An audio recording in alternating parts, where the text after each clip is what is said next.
You are about to discover a fantastic way to heal your mind and body that will leave you feeling good and happy all the time. Let's see how we can do it. Most people will do the same exact thing and react in predictable ways, but expect something to change in their life.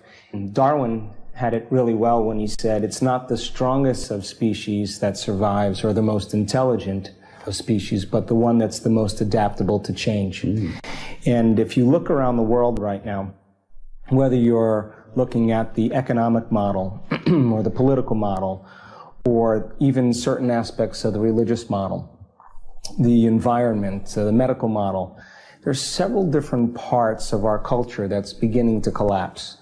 And if you study human nature, historically, we always wait for crisis or trauma or disease or diagnosis, both as an individual and as a culture, before we decide to change. And if you look at this and you study it in history, it's a sign that something new has to be born. So as the old model of reality begins to change, something else has to replace it. So we have two ways that we actually face crisis. We can either face crisis in a state of emergency, which in the beginning of a crisis is healthy, or we can face crisis in a state of creativity and innovation. When you and I react to conditions in our life, stressful conditions, we turn on a very primitive nervous system called the fight or flight nervous system, or what's called the sympathetic nervous system. And when we react to our external environment and we see a chaos or a threat or a trauma, our primitive nervous system tells us that we either have two options. We either run or we fight. And we mobilize enormous amounts of energy because from a historical standpoint, running and fighting from a predator was the best way for our chances of survival. So our stressors have become a little bit more complex. We have finances, we have jobs, we have traffic jams, we have internet connections, we have second mortgages, we have single parenting. And all of these elements turn on that primitive nervous system. Now, stress is when your body and brain are knocked out of balance. The stress response is what your body innately does to return itself back to order. So we know from a scientific standpoint that when you turn on the stress response and you can't turn it off, now you're headed for a disease. Now you're headed for some type of breakdown. So if you look at a crisis in terms of emergency, and we're releasing all these primitive chemicals of adrenaline and cortisol, those chemicals create the emotional states of anger, of frustration, of aggression, of hatred, of fear, of anxiety, of insecurity, of hopelessness, of powerlessness, of guilt, of shame, of depression. The other state of mind, if you can view crisis as a great opportunity, brilliantly disguised as an impossible situation, and you have to match the conditions in your environment with a new mind. In history, cultures that, or individuals that overcame their environmental conditions were considered mystics and saints and leaders and charismatic leaders. They were individuals that saw past the illusion of the present reality. Now, when we begin to become innovative or creative, the brain begins to switch. We begin to turn on the forebrain, the frontal lobe, which is really the crowning achievement of the human being, and we begin to ask bigger questions. How can we create a new way of being in a world that's falling apart? How can we begin to create a new system to adapt to these conditions? Now, the hardest part, without a doubt, in all of my research about change is not making the same choice as you did the day before. Your personality is directly related to your personal reality. And your personality is made up of how you think, how you act, and how you feel.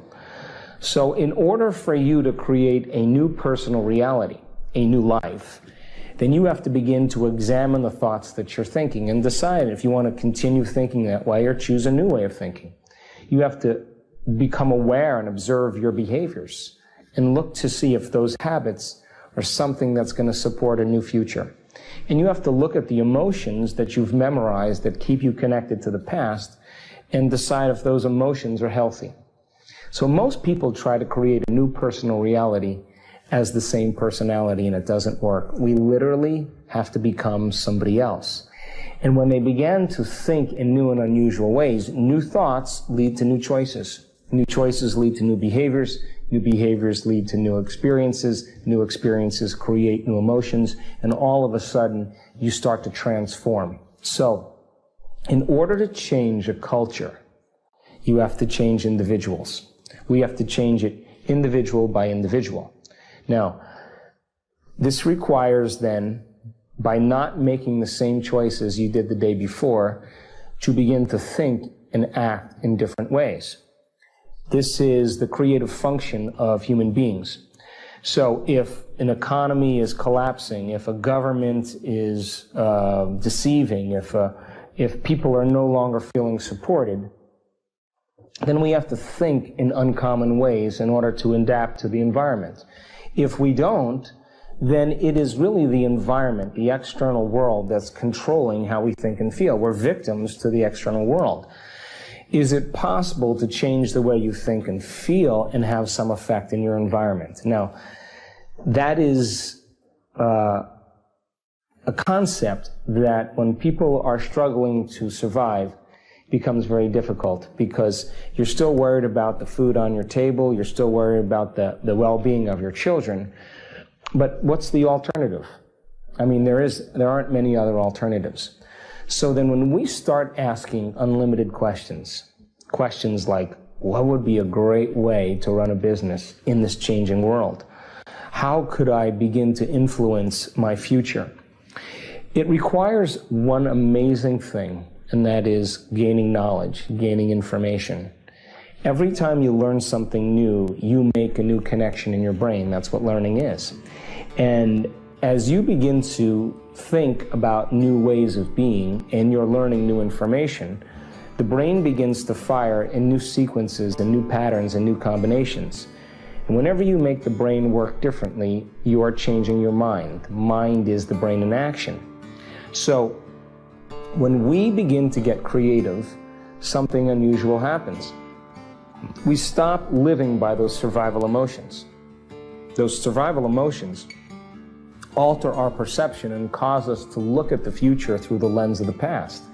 As we begin to design a new way of being, we have to lay down the very thing that we used our whole life to get what we want for something greater to take over. Now we're talking about genius. Now we're talking about innovation. Now, once the idea comes, the next step is that you have to take action. You have to do something with it. Thank you for watching. If you enjoyed the video, please leave a like and share it with someone who could use some motivation. God bless you all.